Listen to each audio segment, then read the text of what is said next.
council meeting to order. If you'll please rise and join me in the pledge to the flag.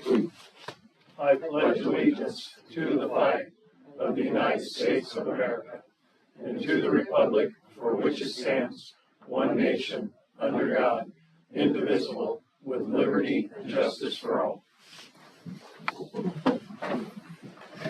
If I can have a roll call for attendance, please. Alderman Teal. Here. Alderman Bowe. Here. Alderman Weber. Here. Alderman Connor. Here. Alderman Pinedo. Here. Alderman Ferry. Here. Alderman Van Fleet. Here. Roll call complete. Thank you. I entertain a motion for approval of the April 20th council meeting minutes as presented. So moved. Second. I have a motion and a second. Are there any amendments or corrections to be offered? Hearing none, a roll call, please. Teal. Yes. Bone. Yes. Weber. Yes. Connor. Yes. Pinedo. Yes. Ferry. Pass. Van Fleet. Yes. Motion carried. Thank you. We have a couple of presentations this evening. We have a proclamation for from ABATE for May being Motorcycle Awareness Month. We do this each and every year, and so our proclamation states that we proclaim the month of May as Motorcycle Awareness Month and urge all motorists to join in an effort to improve safety and awareness on our roadways. And so that is out in our lobby and will be out for the month. Also, I think we noted that Chief Schweitzer, we had the National Police Week, I believe, this year, this week or next week. Yes, Mayor, Council, every May, specifically May 15th, which is Peace Officers Memorial Day, and then the week that encompasses the 15th is known as Police Week. That was set aside by President Kennedy back in 1962 to honor the courage and sacrifice and dedication of law enforcement officers. So the week observes, and I've actually been present for Police Week in Washington, D.C. Back in 2014 when I went to the FBI Academy.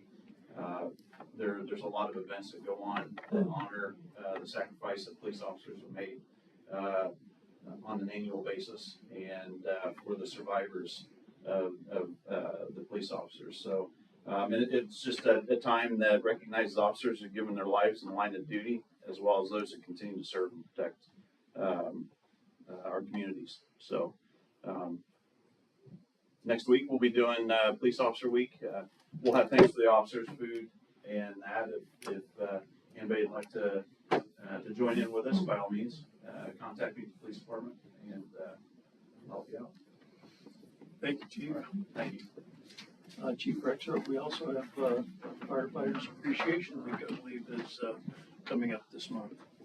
Actually, today, excuse me, today is International Firefighters Day.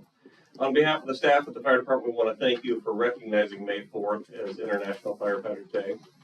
International Firefighters Day is observed every year on May 4th to honor the firefighters who have dedicated their lives and made sacrifices to the protection of life and property.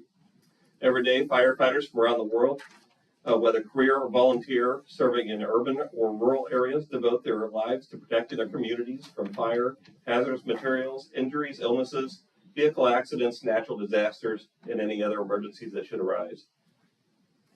International Firefighters Day is also a day to remember past firefighters and those who have died in the line of duty serving their communities. The Monmouth Fire Department remembers specifically the two Monmouth firefighters who have died in the line of duty, Assistant Chief Dennis Olson and firefighter Richard Perot. Both firefighters made the ultimate sacrifice protecting our community, which will never be forgotten. International Firefighters Day is a day to show gratitude to all firefighters, current and retired, for their dedication to protecting the public. I would encourage our citizens to recognize not only our local, but all firefighters for their service and dedication to protecting the community they serve. Thank you very much. Thank you, Chief. Also, at this time, do we have any citizens who wish to address council? Please step to the podium, state your name. My name is Tony Ball. I'm coming here just to complain, and I hate to complain on a memorable thing like these two gentlemen just had. It is about LRS. the garbage pickup has been atrociously bad, where they're missing days, missing weeks. And I don't think, I was told that the contract is through April of 2029. We truly can't deal with that. It's too much. I pay $11.95 on my water bill for cruddy service. We've never had this bad a service. And I also don't know, I feel like all you guys look bored at me. But I feel like we've never ever had this bad a service in town. And I'm always told that it's because they had sick calls. We had 2, we had 4, and I don't understand it, and I think we should do better as a city to provide better garbage service. Because where I live, which is right next to the fire station out there, he can probably attest to this, how windy it gets, and our garbage cans get pushed all around and everything. So I just feel that we should be doing better, and I've been told that people have come in and talked to you, Mayor, but we as a citizen, I truly have no idea what's going on, if anything's being done about it, if they've been talked to. So, I can tell you that we did have LRS come in last week. It was a particularly bad week. We had all of our staff present and our public works folks to talk with them. Their district manager and the regional manager came in and did give us assurances that they were working on correcting the problems. They were working on getting a dedicated service line for Monmouth.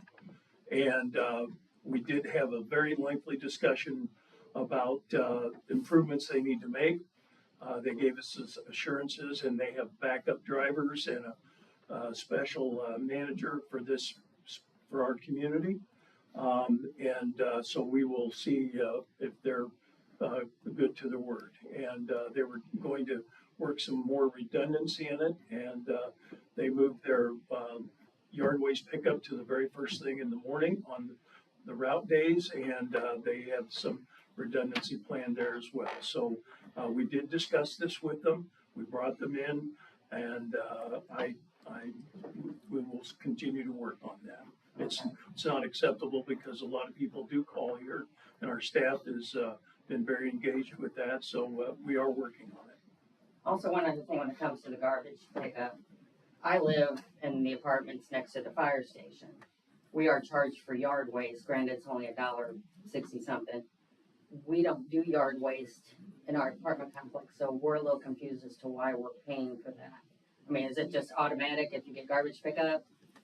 Yes. Because we were told, because they never come out, they don't come through our area. And we have a landlord that, well, he doesn't do anything either, but we don't know why we're having to pay. It's a citywide ordinance. And also, one of your subdivision or your development is one of the 3 that they've had some difficulties with, and they were highlighted and did take that back with them as well. Okay. Thank you, sir. Yes. Thank you, guys. I appreciate everyone. Thank you. And lady.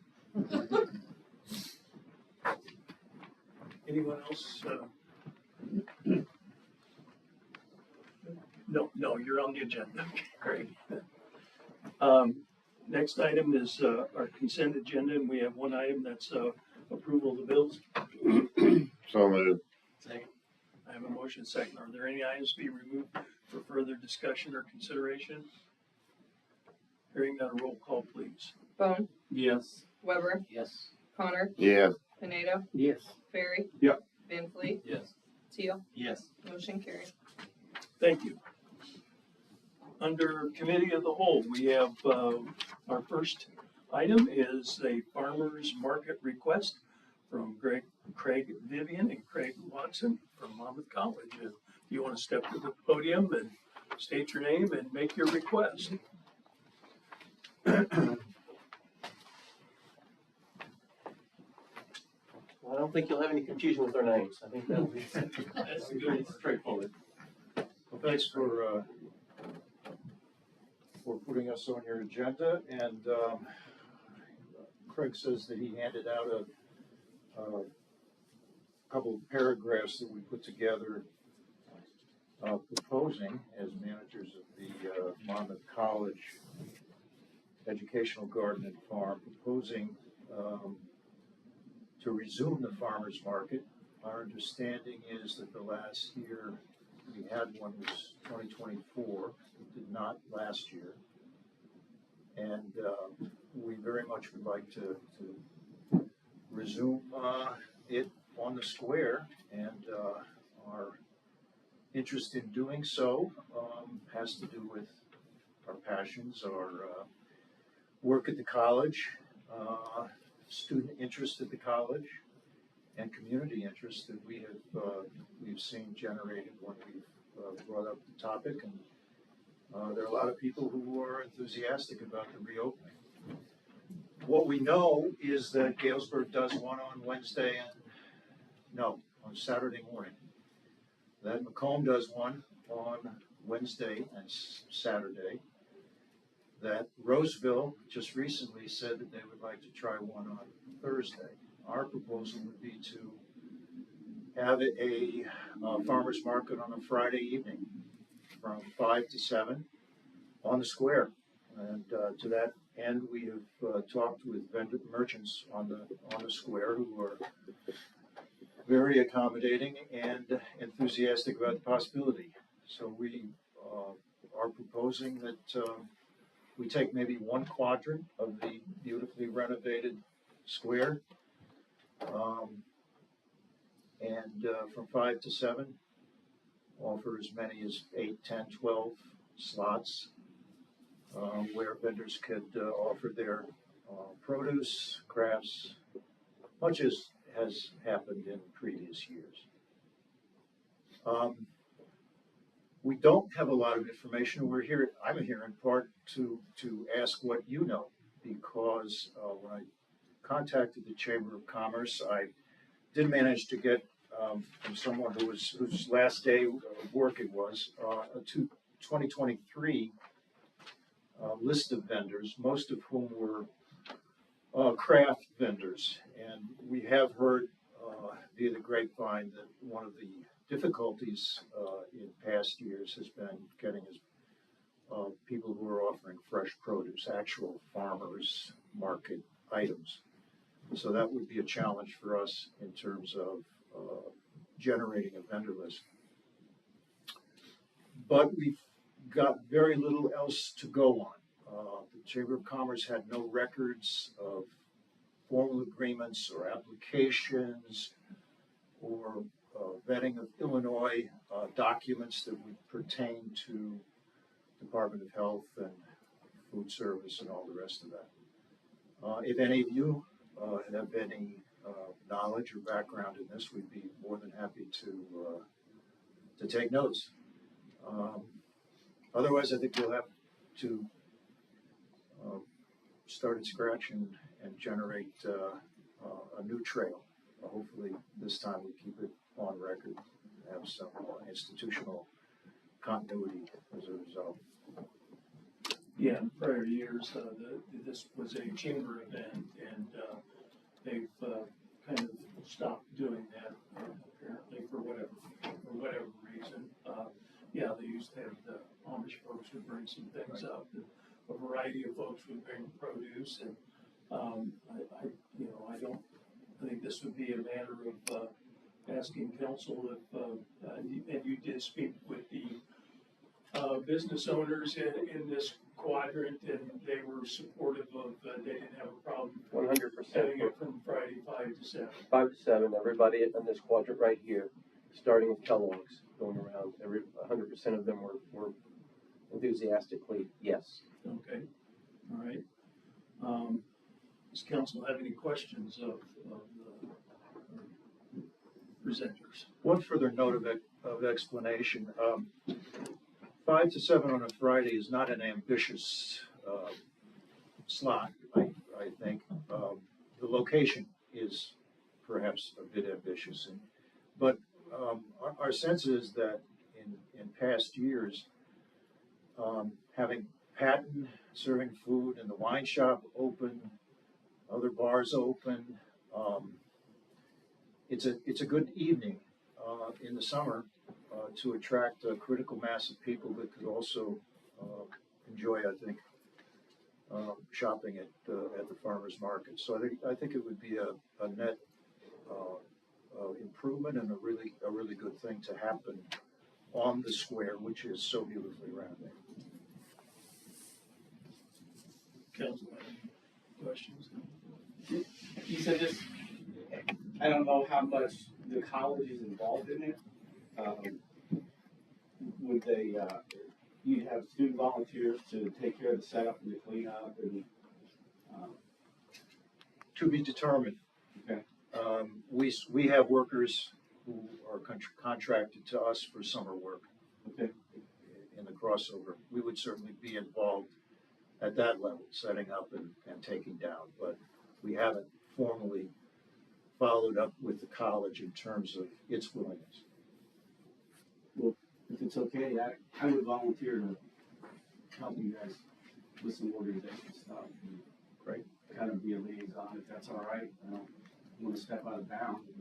I guess in my mind, if council generally in favor, I would say, I would entertain a motion for setting up, that quadrant, from 5 to 7 on Friday night, and I think they're requesting June 14th to September 6th. Does anyone, wish to make a motion to allow that to happen? So moved. Second. I have a motion and a second. Any other questions or discussions or concerns? Hearing none, roll call, please. Weber, Yes. Connor, Yes. Pineda, Yes. Barry, Yes. Van Fleet. Yes. Teal, Yes. Bone. Yes. Motion carried. So the space is available, and I wish you all the success, and hopefully you can fill that space and with a lot of. Is that gonna, I didn't mean to cut you off, is that gonna interfere with the, cruise night set up there? Is that set up on a Friday night? That is the 1 week it's, this year it's July 31st, I believe. It's the last Friday in July instead of the first Friday in August. John, that's something I was thinking that we'd be able to help with. If anybody like me wants to help, we would get. Honestly, I don't see why they'd have to shut it down. I mean, there's plenty of room for the other cars if they still Yeah, use so the we can blocker help for that. That coordinate would those be, kinds of conflicts on the calendar, look at what else is going on with the chamber and help them to avoid, any conflicts that would be a problem. Or honestly, whatever. I don't think that would be a conflict I don't either. on the cruise night, because if you set up for 2 hours, you might have a booming time in 2 hours with all those people from out of town and everywhere I else. was gonna say that, I think that quadrant's usually filled by 5 o'clock on Friday. But we can work with the committee from the car show and, work out. If it's one night, we can't do it, it's just one night. I mean, it's, Yeah, we'll accommodate whatever yeah. you need. Mayor Dix, I have a question. Do we need to supply some kind of, or be responsible for some kind of insurance? And if so, would I just get that from someone like Tiffany Cole or? Yeah, it's specific event insurance, and you name the city as an additional insured. It's anybody that does any activities on city property. So, yeah, I don't know what that will cost you or looks like. So, Okay. you can provide it to Melissa so she can have it on file. Yeah. So, have we done a roll? Roll call vote, yeah. Yeah. We, and yeah, they do have a proof of insurance that you can obtain through that. And I don't know if the college would have that Yeah, You you might could be able give to for the event. piggyback on them. piggyback on their policy, so you're not having to obtain something on your own.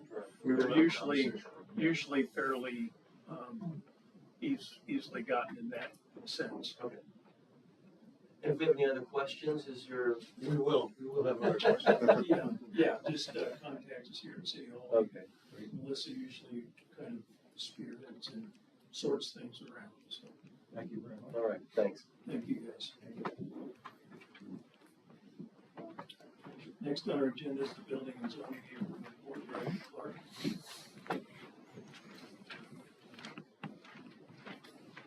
Mayor and council, good evening. Zoning department continues to issue permits do building inspections on open projects, solar inspections, rental inspections, as well as junk and debris notices and mode notices. Open projects presently, 815 East Broadway renovation has been completed, final inspection completed with occupancy issued. And then Monmouth College has 903 East Broadway house renovation continues, and rough in has been completed and drywall started there. And then the renovation of the former Bankers Life building, West First Avenue, all the apartment electrical, plumbing, rough in inspections have been completed, and drywall has been started there as well. And then listed the Jameson rehab houses, that's ongoing, and they have been issued a couple more permits for 601 South 5th Street and 119 South 6th. And again, the renovation of 403 South 6th, they're doing landscaping now, they're in the middle of that, but they should be getting an occupancy soon. 520 East 5th Avenue, they're awaiting the landscaping portion. And then a renovation of 211 South 8th Street also should be receiving an occupancy soon. Any questions? Thank you, Joe. Next, we have the Woodard and Kern Marsh Network Director.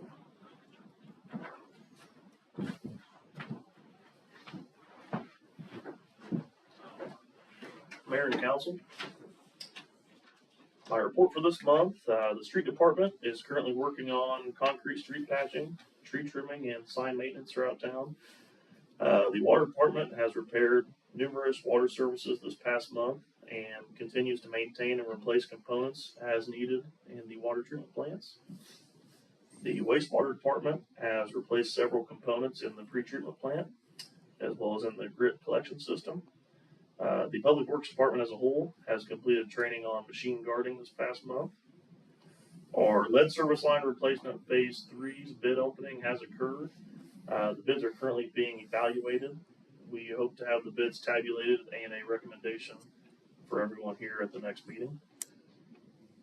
We can expect a couple of projects to start this coming month with city staff conducting the work. We're planning to start hydrant flushing here soon, as well as the street department and water departments are going to be working together for exploratory potholing to identify service line materials. Last thing I've got for you is a few staff anniversaries. Tevin Maples, who's our wastewater operator, now has 2 years out there. Seth McBride, who's our water plant operator, has 6 years of service now. And Bud Reeves, who usually operates a lot of our bigger equipment down in the street department, now has 5 years. Does anybody have any questions for me? Thank you. Thank you very much. Next, Lou, talk to council about the need for $5 million general obligation. Yes, thank you. You may recall as part of the presentation on the budget for the fiscal year 26-27 budget, we had an attachment there that looked at the possibility of borrowing an additional $5 million and where we might get those funds, and had looked at reallocation of future property tax revenues, the interest rate back in November, December, and varying for this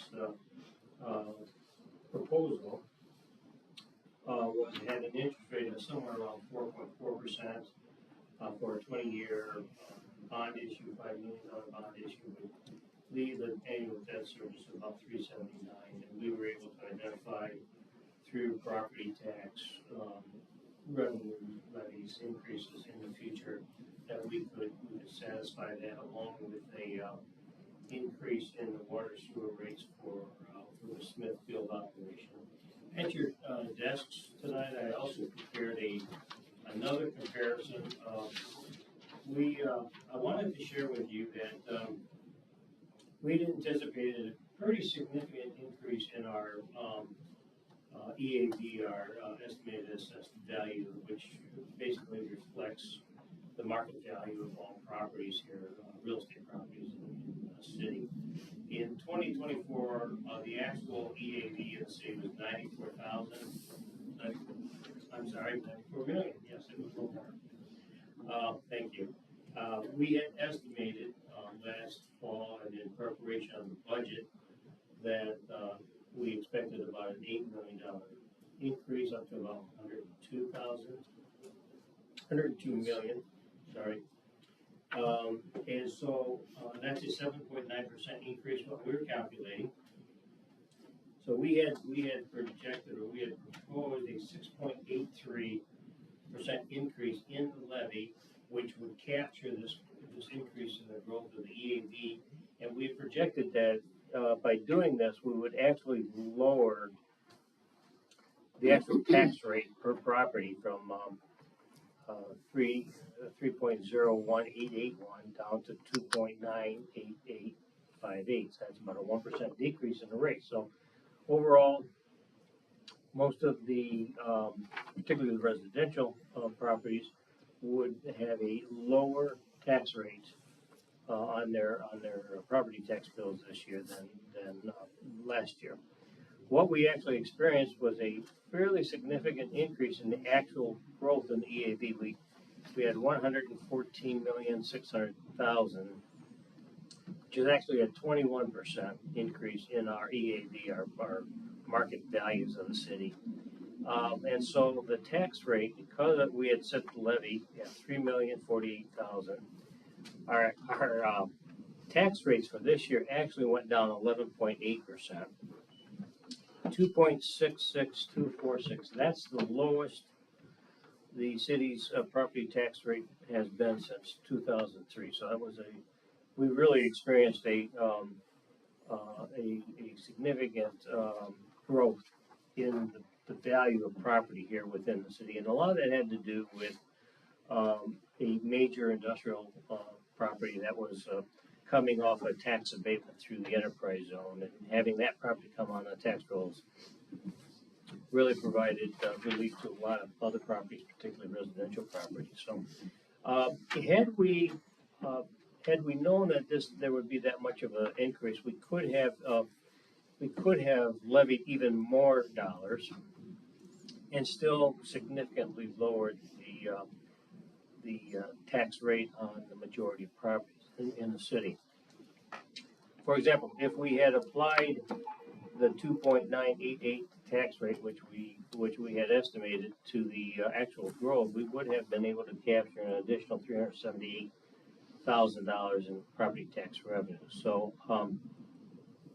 generally, we could have actually proposed up to about a 19% increase in the levy and still reduce the tax rate. So I bring this to your attention only to let you know that there's an opportunity next year as we look for potential revenues to meet the new debt service payments on a $5 million borrowing. That I think there's a window of opportunity here for us to look at without causing much, if any,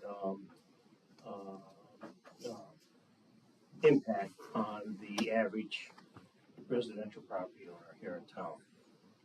Well, what I'm asking for tonight from the council is we've updated our research in terms of what a $5 million bond issue would, general obligation bond issue would cost in terms of interest rate, 4.4%.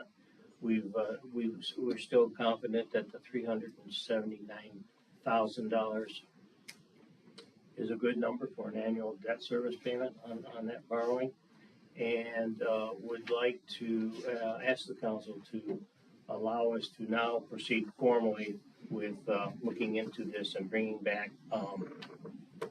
necessary actions in the weeks and months ahead to actually proceed with issuing this general obligation debt.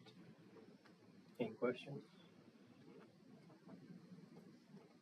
Again, I think we were gonna fund some of it with an increase that we'd already presented with Smithfield on their water sewer. That would still be Which we included met as with them and discussed and moved forward together with that. And I will tell you, $5 million will not address all of our capital improvement needs. We've got we probably got about $25 million worth of needs on the book, so, but this will at least address, several needs, so. What is it we're gonna address first? Well, we haven't gotten to that point yet. There was a kind of a list of things. I think we do have a gap with the water treatment plant, which we probably would, need to, secure that with, but then there's a variety of other uses, and we'll bring back those uses for the council, to deliberate at the future. We're just not at a point where we've got the money, so, we still got time to kind of think that through. And there are other funding mechanisms like the state revolving loan fund, where there are projects of which there's at least two that are compliance issues, and some portion of those to date have been forgivable when we do that. They have a longer life since their infrastructure and a lower interest rate than bonding, but there are no options for really the projects like water plant and some of the other things that we need to get finished to keep up with demand and growth that we will need to probably address on our own. So we will, if it's okay with you, if there's consensus, we'll start the formal process, which means there'll probably be resolutions and ordinances and future agendas. One of the uses that was listed was the new fire engine. Would that be, just set aside then? As a I capital know that replacement? will be on the list. There will probably be a list of, here we've got 10, $15 million worth of needs. Here's the list, and then that's a process I think the council goes through. And then what funding sources we have put through that we can get through other means. And I think there's some work to be done as we work through these. What will be actually available. I know one of the projects is we've been looking at USDA loan funding, which are 40-year 0.1% loans, and in the past have been some forgiveness. In the future, they're not sure about that. So we'll be looking at a number of other options, but I think we know that this is the minimum we need for like SCADA and water plant. Those are, things that we just need to get done because of the need. And fire trucks on the And list. it may not be yet as, it won't be like there's $15 million needed and only $5 million to do it. We will tailor that down so that, the council has an ability to make decisions on which projects or which uses of those funds are identified for that $5 million. So. Any other questions or concerns about going forward? Otherwise, we will proceed in the future, July, June, bring back some funding options and information and for your consideration at the time.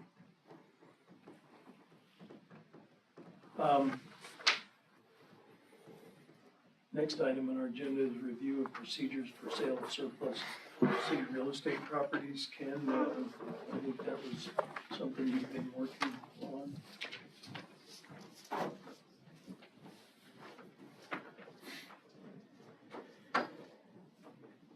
Good evening, council. A couple months ago, we started doing some work on how we could, what other cities are doing and how we can do land sale proposals. So most common would be for any empty lots that we have acquired after demolitions have occurred, things like that. So just those type of real estate properties. This wouldn't apply to other properties like when we sell off surplus vehicles or anything like that. In my research, I found out that some of the cities are actually using what they call scoring rubric. That seems to be pretty popular with it. The way that a rubric would work would be we would have basically we would advertise that we have something for sale, and then we would collect the proposals. In those proposals, they would tell us, what they're gonna use it for, just a whole slew of different things that are there. Then that would go, and be applied towards the scoring rubric. So we have, some different, sections to it, like first, what is the proposed price, or lease terms to the appraised value? So we make sure that we're getting, what the actual property is worth. And then that will be assigned, up to 25 points on it. So these are out of 100 points on the rubric. So if they're giving us what it's appraised for, of course, they're gonna get 25 out of that. And then if it aligns with the city comprehensive plan and what the current zoning is for, the area that they're doing, that's another 20 points on it.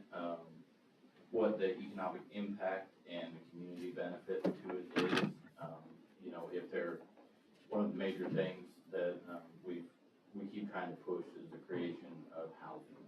So if we have two sellers, for example, one just wants an empty lot that, they're gonna put a playground or let their dog on, something like that. That's one thing, but then if we have another seller that says, I'm gonna put a house on there within 18 months, I'm gonna turn it into a rental, or I'm gonna move into it, that's another. Of course, if they're creating housing, that would generate, a higher point percentage on that. And then what the development, feasibility and timeline is. So, that is something specifically to, keep from, just, speculative buyers from buying a property and just holding on to it, marking it up, doing that kind of thing. If we had two buyers or more that were interested in the property, one of them saying, hey, I'm gonna have this done within 2 years, 3 years, something like that, and they're committing to the timeline, then of course they get higher points. And then last, we have, use of local contractors. So if they're building something, and they're gonna use, contractors that are within Warren County to build that, there's a point system on that too, like bid 10, which is a little bit lower than some of the other ones, but, it does give it appropriate weight. So basically, we score all those together, whoever has the highest score, based on their entire design plan, that would then go to you guys with the recommendation that, here's what they scored. We would recommend, to the seller, and then they can present to you guys and, do the discussion at that point. I kind of rambled off a little bit of stuff there. Does anybody have any questions on that? Ultimately, council would still consider, in the end, we have competing bids that are similar, then make the final call on it. You have something, is there something built in there that says, so say Ferry's tells you he's gonna buy this property and build a house in 2 years and he doesn't do it? Is there something built in there that Like a clawback yeah, type of thing. It's actually, probably a question for Mr. Spears. I'm not sure the legality of that. I mean, I think ultimately what Kenny is proposing is essentially, if you guys like the idea, we'd adopt a resolution, adopting these scoring mechanisms, and then when somebody comes, then that can be given to you guys, and then yes, we can put in there that if they fail to do it, then there's a reverter clause in the deed type of thing. I mean, does it get complicated if they say no? Yeah, I mean, or if they die or something like that? Yeah, like. dying's one thing, but saying no's another. Right, I mean, but, it's America, you can I litigate for anything, so, yeah. Anything to sell property is good to me, I mean, anything. And to follow that, that was one of my questions I wrote down too. And Kenny, I like what you guys put together. I like the idea of trying to see things that will align with the city's goals. I mean, I think that's a fair thing to do. But when we had a public comment, I think it was last fall, when this was brought up, one of the issues was what I get to, how is the public notified so that everybody has a chance? And, it's not just one guy heard about it and jumps on it, and I think that was the citizens' concern was, that how does everybody get a fair shot at making their bid on it? I think now we have then you just have another page created, you just put another page out that Yeah, so, it's a public page, I think. yeah, I mean, not to get too lost in the geek speak, because that's what I've been trying to do, but, citizen engagement has been a challenge that we've had for years. Social media, we still seem to get quite a bit of traction on there, so we would post on social media, our website. We have full control over that, so I've created a couple different pages that are there, both for transparency and for like real estate, or any kind of bid opportunities that, people can have. That still requires them to go to the website to do it. I did launch a new texting thing. We've got a couple different avenues, to do that. We also post it out there. There's a few different ones. The problem is we just can never kind of get 100% saturation. One of the things that we could do when it comes to, the real estate in particular, that we could have a mailing list of the realtors in town. And we can send it to them plus anybody else who wants on it, so they're constantly in the direct know that way. And of course, any other ideas anybody can have for that. That citizen engagement is probably one of the most challenging things that I've ever had to deal with the career. So. I'm not sure we have a ton of lots now, right? I mean, how many do we have? I'm not sure on our total number. Actual usable lots, it's actually quite low, because we have a lot of lots that, you know, we can't really sell because there might be a lift station on it, or it's in the floodplain, which then makes building a house and other things a no-no. The Warren County Assessor site has a map they just adopted a new technology on it. It's very user-friendly, in my opinion. It doesn't take a rocket science to do it, a scientist to do it, because I've been able to do it. And I mean, for this Jameson program, I've been able to locate the owners on these houses, negotiate deals with them very quickly, and you know, there's 6 houses in that project right now that are in the queue to be worked on. It's just a matter of getting manpower and that. So I mean, if you were interested in a lot right now in this city, go to that site, find out who owns it, and if the city's the one that owns it, I don't know why you wouldn't come to City Hall. And if you had a great use for it, if you wanna mow it, great, you know. I'm sure the city would appreciate not mowing a lot of these, so. I don't think we have under 10 usable lots, I think. Possibly. Yeah. And just to kind of clarify on there too, this would just be a procedural way if somebody came to us and wanted to buy one of these lots. We could always talk about it, but this isn't proposed like putting up, you know, a whole bunch of them and doing a fire sale all at once.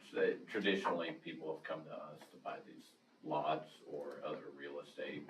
We've never really, you know, published them in a real estate magazine or anything like that. So, the way that I guess, I kind of foresaw this would be if somebody came to us and there was a lot next to their house that they wanted to buy, we would then say, okay, we can do it, but we have to initiate this protocol, and then we do the advertisement that, hey, this is gonna be for sale, and so on, and so forth like that. And then after we collect the bids, after an appropriate length of time, then, you know, they have to come to council, ask, for it to be sold to them, and then you would have this supporting data along with the administration's recommendations on it.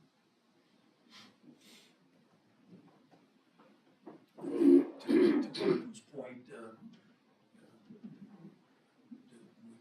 guess we would entertain a motion to bring this forward for discussion at a future meeting, to see, to formalize that as a resolution or whatever. I mean, yeah, you guys have had an opportunity to look at this. If it's something you wanna move forward with, then I could work with Kenny to develop a resolution that you guys would pass, and it would be on the books, so to speak, for the city administration to use when these lots are ready for sale. If you guys wanna just think about it and bring it back, that's fine too, so. Make a motion for that. Yeah, I'll second. So I have a motion, a second, to bring to develop a resolution to bring to council at, our next meeting or two, whatever time it takes for, go through the process. And so, that's our motion. Any other discussion? We're gonna roll call, please. Connor, Yes. Pineda, Yes. Barry, Yes. Van Fleet, Yes. Teal, Yes. Bone, Yes. Weber, Yes. motion carried. Thank you, Ken. The next four items, F, G, H, and I, are housekeeping items. We need to do the term ends or annually. Item F is the reappointment of our Freedom of Information officer, and that is Melissa Teal. We have the reappointment of mayoral appointees to the Fire Pension Board, that is Ryan Painter and Dorothy Ricketts.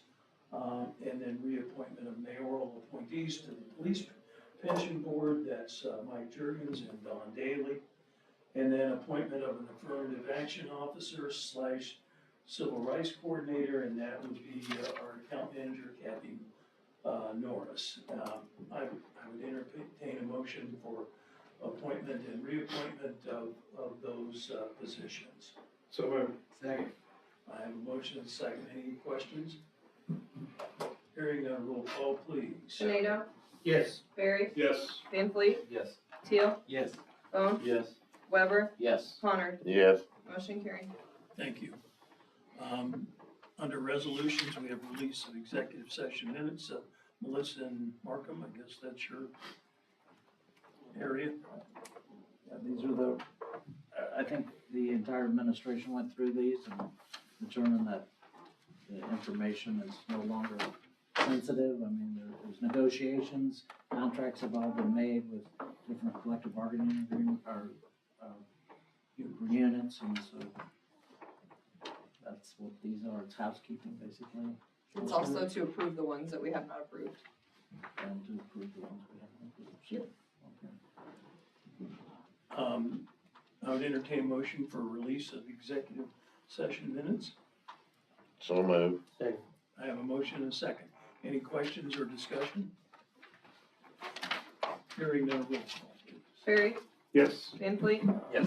Teal, Yes. Bone, Yes. Weber, Yes. Dahl. Oh, he's not here. Connor, Yes. Pineda, Yes. motion carried. I was so careful tonight. I'd entertain a motion for adjournment. So moved. Second. And a second. All those in favor say aye. Aye. All opposed, same sign. We are adjourned.